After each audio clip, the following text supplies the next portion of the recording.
This conversation begins with a grand old happy Father's Day. Yes, happy Father's Day to the Father of all fathers, to the Father of all creation. Lord thy God, we give you first fruits by saying happy Father's Day to you first. The first thing out of our mouths is happy Father's Day to you, God Almighty. To all my brothers out there, happy Father's Day to you as well. What an honor to be allowed to be called a father after the Father of all fathers. What an honor. And so I say happy Father's Day to you and to myself.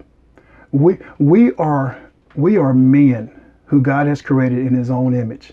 And so God has given us what I call a lot of heavy lifting to do. And that's okay, because as men, we should always lead and not follow. God has told us that we are the head and not the tail. Can you believe that? Do you believe that? I want to talk to you today about the image of God, the image of God.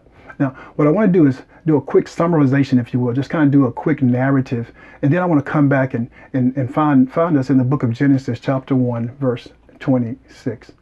Stay with me. The Lord thy God said, let us create man in our image. And so God created Adam.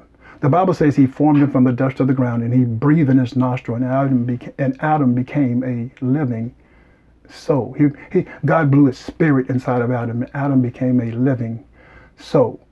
And then God said he noticed that Adam was alone. He said it's not good for man to be alone. And so God created Eve. The Bible says he pulled a rib out of Adam and he placed her in front of Adam, and Adam said, whoa, woman, wow, God, I can work with that. Have you noticed that God never created a baby? He created a full-grown man in Adam and placed him in the garden. And then he created a full-grown woman for Adam, Eve, and placed her in front of him. That's why he said, whoa. He says 36, 24, 36. He says, I can work with that, Lord. Thank you. I appreciate that. Thank you. The image of God, the essence of God. God makes sure that we have all that we need. And then if you go over just a little bit further down, Adam and Eve disobeys God. They're disobedient. The Bible says that the man wasn't deceived, but still the man obeyed his wife. And so God exiled them out of the Garden of Eden. They had a child called Cain and Abel. And you know the story. Cain killed his brother Abel because he was jealous of the relationship he had with God. Envy, jealous. Isn't it something? The image of God that these people are walking within. But watch this. Watch this. Isn't it something when you start walking just a little bit out of the image of God, your light starts dimming. And that's what's happening here. That's what's happening with us. When we walk out of the image of God, our light starts dimming. You don't want your light to dim. So God's seen all of our lights dimming. As a matter of fact, for 400 years, Israel, his chosen people, walked in exile because they were disobedient, because God had a problem with them. Their lights were dimming. And so God rescued them, but it took 400 years. And watch this, it took 40 more years in the wilderness for them to come to themselves before God allowed them to cross into the promised land. And then, if that wasn't enough, God saying that we kept dimming our light. We kept dimming the image of God inside of us. That God said, you know what, I'm going to have to rescue you guys. And so God sent his only begotten son, Jesus Christ, into this earthly realm to rescue us from ourselves, so that we could walk back into his image, because we had given it up. God says, I'm going to send my son that he might show you the light, the light that you need inside of you. How many of you know that if you go into your restroom right now, if you look at a mirror right now, have the light on, look at a mirror. And if you notice, you will see the image, which is the reflection of yourself. That's what you see in the mirror. And that's what the image of God is. The image of God is not the physical presence of God that you look like. It's the spiritual side of God that you look like. It's that side that you look like that you need to really grasp onto. It's the character of God that you look like. But look at yourself in that mirror.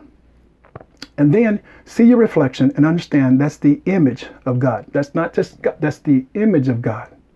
Yes. Now turn the light off. Now what do you see? Well, you see darkness. That's what you see. You don't see anything because it's dark.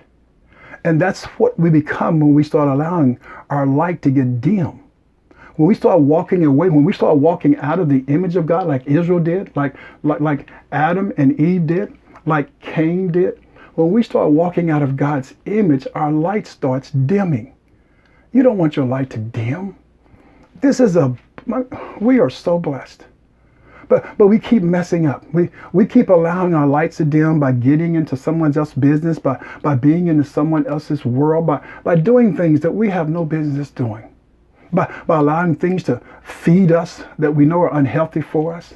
Watching TV programs that we know is dimming our light. Listening to other people talk about their business, which is dimming our light. Gravitating toward that particular conversation, which dims your light. God wants your light to shine. He gives you so many examples about your light shining, not just for you, but for others to see. See, when you're creating the image of God, now we kind of messed that up, okay? And that's why he sent Jesus, so that we could give our lives back. We could give our lives to him so that our light could just turn on, to where we could stay just lit up all day long. And the Bible talks about there being just light all day long in heaven. It's like there's no darkness. It's always lit up. Well, if it's lit up, and you like the term, let's light it up, then why don't we light ourselves up? Why don't we stop walking out of God's image and start walking in God's image? Why don't we stop letting men set the pattern for our day, and we start setting the pattern for everyone else's day? We are men. We should be men of great standard. I don't want to stop by and talk about it, because I could do that all day long. I want to stop by and encourage each one of us. Because let's be for real, life is tough. And we all have some heavy lifting. No matter what your family structure is, you've got some heavy lifting to do. That's why God gave us these broad shoulders, because we can carry it. But we've got to be careful and make sure we're not carrying too much of it. Yes. But we can get so caught up into ourselves that we forget the image that we're created in. So go back with me now to Genesis chapter 1, verse 26, the image of God. Don't forget this, the image of God. Verse 26, and God said, let us make man in our image, after our likeness, and let them have dominion, let them have dominion. Let us create man in our image, and after our likeness, and let them have dominion. Dominion means rule. It means you're basically over all of it. Powerful over the fish of the sea, and over the fowl of the air, and over the cattle, and over all the earth, and over every creeping thing that creepeth upon the earth. Verse 27. So God created man in his own image, not in someone else's image. God created man in his own image. In the image of God created he him, male and female, created he them. Verse 28. And God blessed them, and God said unto them, be fruitful and multiply. God says, go do your thing and replenish the earth and subdue it. God said, boy, I'm giving it all to you. I mean, I've created you in my image, and now I'm giving you dominion. I'm giving you all this power. I'm letting you subdue it. I'm telling you to replenish it. What a God we serve. And have dominion over the fish of the sea, and over the fowl of the air, and over every living thing that moveth upon the earth. You have power over everything that moveth upon the earth. Why would you walk out of that image and put on this other image? I mean, that image has no power for you. That image is evil. Why would you leave the image of God who created? Watch this. God created that image that you're walking over to. What kind of deal is that? What kind of deal is that for any man? So why are we walking out of the image of God? Why are we letting our lights dim because we're looking at something else, as they say, looking across the fence and thinking that the grass is greener? The grass is not greener, baby. The grass is just grass. It's just a reflection of what you think you want. It's not what you really want. What you need is to stay in your lane. The image of God is inside of you. Can you carry that? I mean, can you carry that with these broad shoulders God gave you? Man, come on, man, come on. I know how it is. There's a lot of attractive women out here. There's a lot of attractive things to get into. There's a lot of things we can get lustful into. But that stuff is temporal. That stuff is 70 plus years and then it's all over. Your life, your eternity is more valuable than that. The image of God. God gave us what he wanted to give us to let us make it through this land. And what we have to do is hold on to it. We have to make sure that we don't give in to vices. So that's what it is. Everything that you're giving to is just a distraction. It's something lesser than what the greater has already given you. You realize that the greater light is the Lord, and the lesser light is Satan. Why would you go toward the lesser light and stop serving the greater light? I know. Well, I've been hurt, man. Well, we've all been hurt. You don't know what I've gone through. Well, no, I don't, because I'm going through mine. We all have things to go through. And that's why I told you, as men, we are leaders. We're not followers. And I don't care where you are. I don't care what your life is. I don't care what job you have. You are a leader. God put it inside of you. When he said he created you in his image, he created you in his image. And he created the man inside of you. I told you, when he created Adam, Adam was a man. When he created Eve for Adam, Eve was a woman. God created an adult inside of you. Yes. Put away your childish things. Step up to the plate and be the man that God is calling for. God doesn't need you turning your back on him and turning your back on your family, because that's what Satan wants to do. Satan's job is to come kill, steal, and destroy. He'd like to mess with your mind to get inside of your family. Yeah, it's not about just you. It's about everyone around you who's watching you, who's checking you out, seeing if you're going to mess up. That's what's happening around you. Can't you see it? It's bigger than you. See, that's what you don't see. All you do is you see the selfishness inside of you, and so all you see is what you want. Yeah, what you want to do. But you don't see the domino effect. You don't see the impact of what's going to happen if you do it. If you step outside the image of God, wow, you're vulnerable to this whole world. I don't know about you, but I don't drink. And I don't drink because, not because I can't drink. I just don't drink because I like being in my right mind. If I drink, I'm afraid I would become an alcoholic. And I need to be sober. I need to be on top of things. I need to be about my Father's business. I can't be drunk. It's like a king, like King Lemuel in the book of Proverbs. King Lemuel mother told him, you can't give yourself to alcohol and to drugs, because you've got to rule this kingdom. Do you realize that your home, your family, that's your little mini kingdom? How can you rule that the right way if you're not sober? The image of God. Are you walking in the image of God? Or are you walking out of the image of God? Verse 31, and God saw everything that he had made, and behold, it was very good. It didn't say it was good. He said that about everything he created from the first day, the second day, the third day, the fourth day, the fifth day. God said when he's seen everything, his work, he said it was good. But on this day, when he created you in his image, God said it was very good. He saved the best for last. He saved you and I for last. You and I. Sometimes you have to pat yourself on the back. Sometimes. This world will not always give you accolades for being a great father, for being a great man. So sometimes you've got to, as the Bible says, you got to encourage yourself. Yeah, you got to pat yourself on the back. I'm serious. You can't be, me and why. No. Sometimes people just don't acknowledge you. They just think you got it going on. They think that you don't need it because they think that the guy who's really messing up over here, this guy needs a lot of work. And so they really don't work with you. They realize that you're doing good, you'll be good. Well, and sometimes that's not true. Sometimes, let's be for real, not sometimes, we all need encouragement. And the failure to give someone encouragement, you don't realize that you're building resentment inside of that person. So, but sometimes you have to encourage yourself. That's what I love about the Word of God. Sometimes you have to pat yourself on the back. That's why I go play golf. That's me patting myself on the back. I do something for me. I pray that you got something you do for you. Something that's good. Something that's good. Something that's in the will of God, not outside the will. The image of God. Are you walking in that image?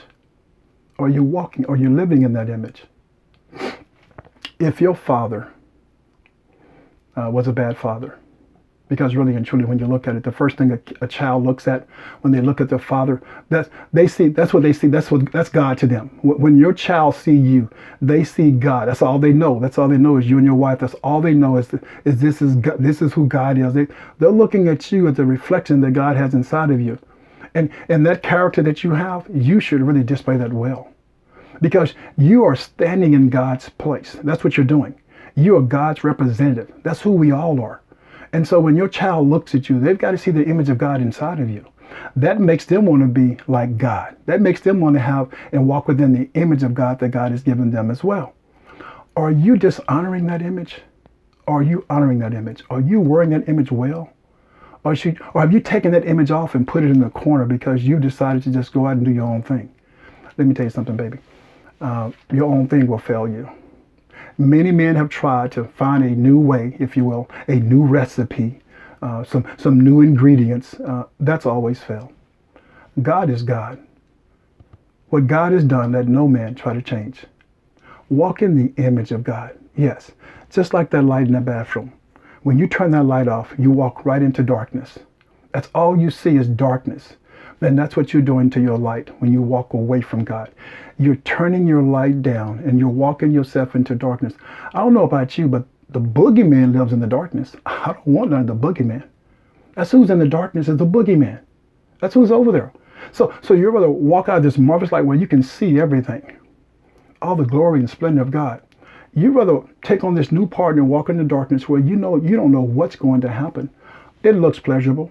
Yeah, sometimes it is pleasurable to be in that dark state because bad things happen at night. Yeah, people turn up things at night.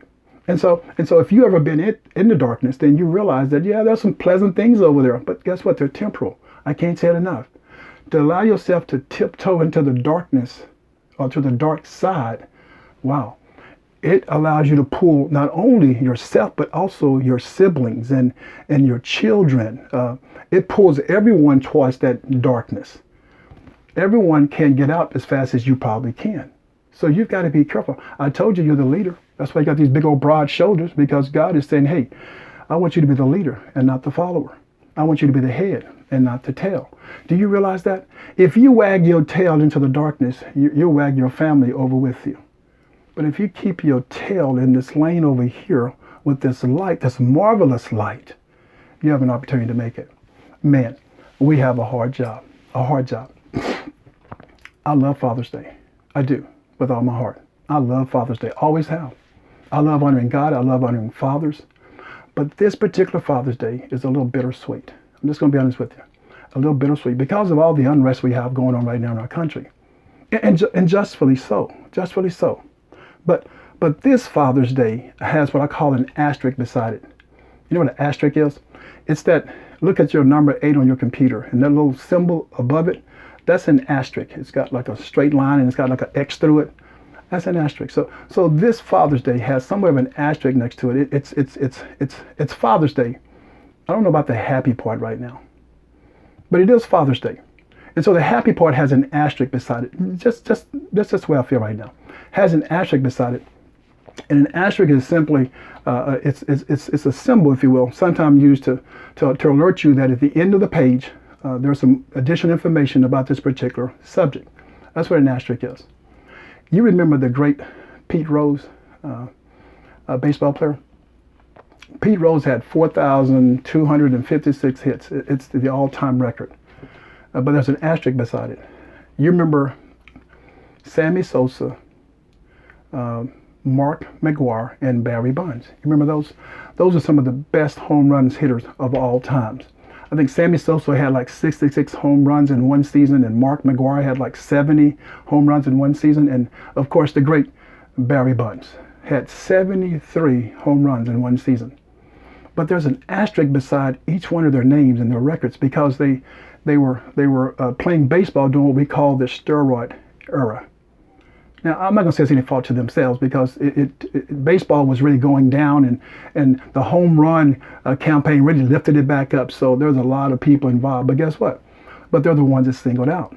There's an asterisk besides their name. And so when you read their name and you read their record book, you're going to see an asterisk, which means there's some additional information you want to read about these individuals. None of them are in the Hall of Fame right now. That's how much this asterisk is by their name. They're all worthy of the Hall of Fame, but none of them are in the Hall of Fame. You're worthy of the Hall of Fame in God's image, but are you in it? Do you have this asterisk beside your name? Is this asterisk holding you back? Something you did in your past, something you did last week?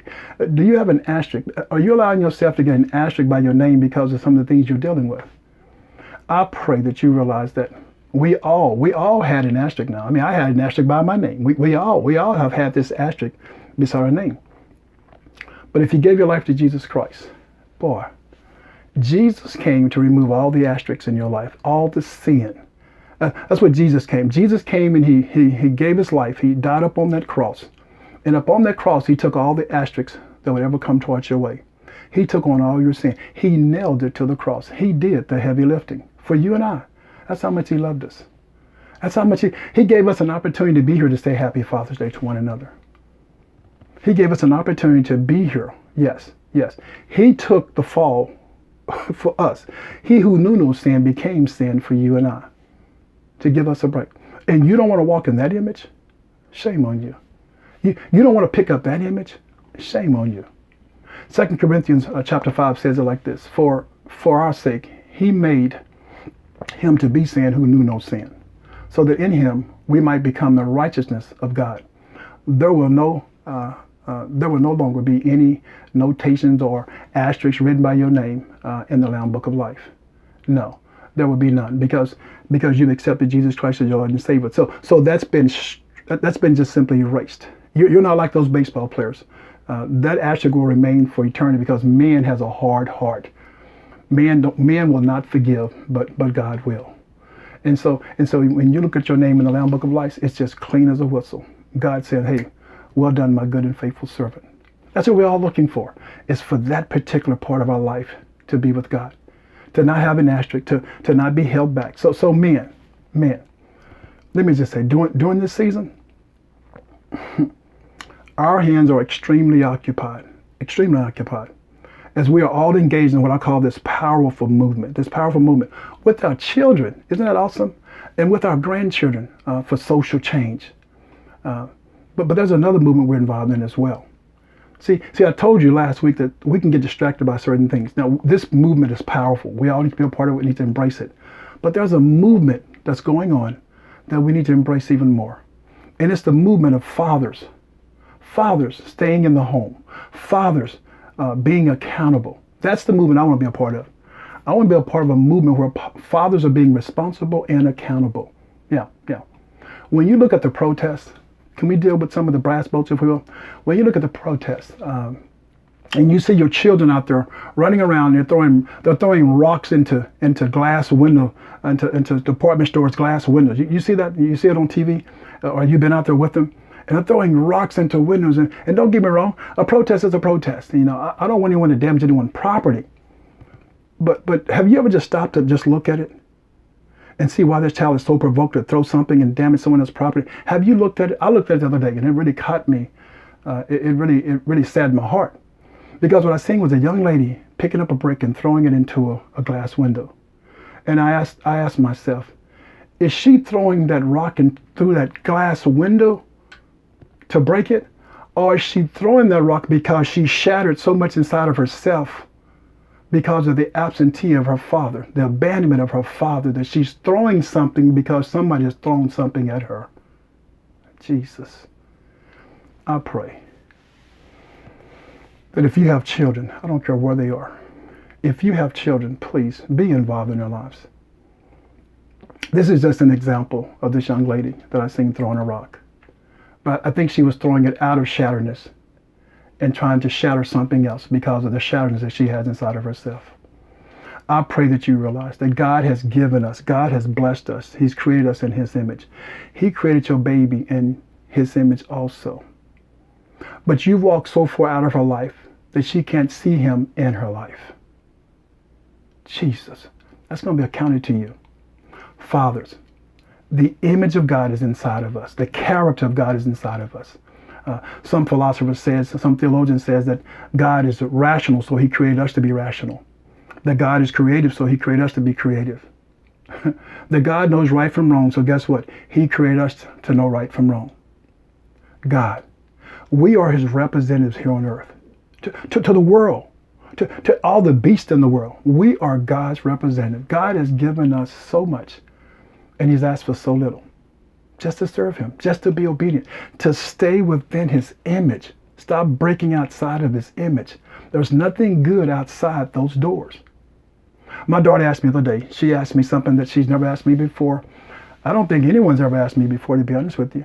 But as men, we can be hard. We can be tight, We got these broad shoulders, but we can suppress too much in. She asked me, Daddy, how are you doing emotionally? Well, no one's ever asked me that question. I mean, when I said no one has ever asked me that question. It was a good question. And so I gave her my quick response like we always do. And I said, girl, I'm good. But then I sit back for a moment, I paused and I thought about it and said, hold up, honey, let me be honest with you. I'm not good.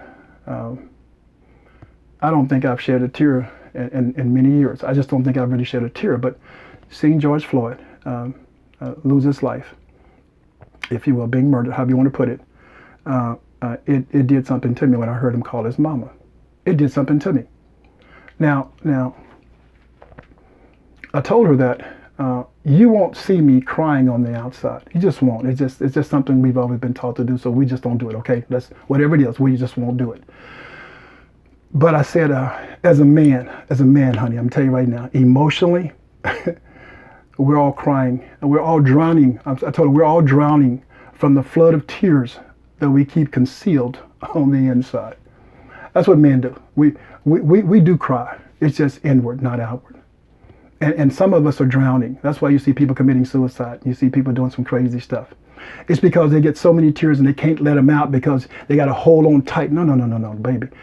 God wants you to let it go. He created you in his image. He wants you to let it go.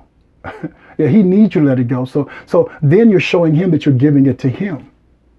You see, there's some yokes, there's some weights that you just can't carry. You weren't built to carry everything. You've got the broad shoulders, but you weren't built to carry it all. That's why you have God in your life. That's why Jesus Christ came and died for you. So that you can give up some of this stuff. You can quit trying to hold on to all this stuff. You can quit trying to be the man and really be what I call the man who walks in God's image. Yeah. Your man is a worldly man. I need you to be the man that God has in his word. The image of God, he created us. That's the man I need you to be. I need your family to walk after you. Yes, walk after you in that same image. But they can't walk after you if they don't see it in you. Show them God's image in you. Show them that the best is yet to come. Yeah, you might have fallen down, but guess what? You can get back up. So men, I just want you to understand before I close. The image of God is what you should be shooting for. Forget all this stuff. Money, fame, fortune. Don't chase that. Don't chase that. God will bless you with that. You need to be chasing the image of God every single day. When you get up in the morning, man, we need to lead. You need to get up seeing God face to face. Yeah, turn the light on that mirror. See God light turn on inside of you. I need you to make sure that you give God so much of your time in the morning that guess what? When you walk out into the world, all you have is that much space to give it. Because you've given God all your time, all of it. Don't walk out into the world and give the world all your time and then come home trying to give God this time. I'll pray sometime a day. No. Give God all the time that he needs. Therefore, you only got that much time to be distracted by this world and what's in it. Because what's in it, it's not for you. It's not for you. It's a bag of tricks. It's not for you. Genesis 1:26, back to it. And God said, let us make man in our image, after our likeness, and let them have dominion over everything. He said, I'm going to set you up so that you can set it off. Are you walking within it? We all want to be set up. We all want the best. Well, the best is God. The best, he's always giving you the best. He's made you in his image. You just won't accept it. Yeah. You are already successful. You just won't walk within it. Walk within it. Quit following the crowd and start isolating yourself to follow Jesus. That's what you have to do. They call it the imago Dei. You heard that term? That's the image of God. That's Latin for the image of God. When you want to walk in the imago Dei, just keep in mind, it expresses the symbolical relation between God and humanity. That's the part where I told you that God is rational, God is creative, God is, he knows right from wrong, and so do you, and so do you and I. But God also is relational. He wants you to have a relationship with him. God wants you to represent him in this earthly realm. He wants you to be the steward, the caretaker of his creation. I pray that you will bow before God. I pray that you realize that you are a father created in the image of God. You are a man created in the image of God. And if you need anyone to look at, let's be for real, all of our fathers didn't get it right. Then I'm sorry, you look like him, but you don't have to follow the image he laid down for you. If your father beat your mother, I'm sorry, you can't follow that image. You've got to divorce that image. Now, that's your father, but you can't carry that. So some things you got to drop and let go. Yeah, if your father was a murderer, a cheat, or whatever, you can't follow that. You've got to. That's why God blessed you with him. God gave you. He created you in his image. Yeah, he gave you your father, but you're created still in God's image. You might look like your father, but you are not your father. You're created in God's image. I pray your father was a great father, that way you do want to follow his image, because that is a great example of God in the flesh. And you're striving to be like your father because your father showed you so much of a light like God. What a blessing. That's where we should be, man. We should be shining this light, staying in this light, and showing our family the way to this light. I pray that you be blessed. I pray that you enjoy your Father's Day. I pray that you come back, because there's so much more to this message, the image of God. Do you know how long we could talk about the image of God and how we're not walking in it, how we're walking out of it, how we're walking away from it? Something that's just so easy to keep. We're allowing ourselves to be depleted because of this world's view of what man should be. Let me tell you something. This world has always gotten it wrong. God has always gotten it right. Be blessed. Once again, happy Father's Day, Father and men. Happy Father's Day to you as well. I pray that you love on yourself today. I pray that you allow your family to love on you today, to enjoy you. I pray that you lay aside every weight. You let your shoulders relax a little bit. It's going to be all right. For this moment, you can let your shoulders relax. It's going to be okay. But don't ever walk outside the image of God. Remember Romans 10:9. Confess and believe that Jesus Christ is Lord, and that God has raised him from the dead, and you too shall be saved. God is God.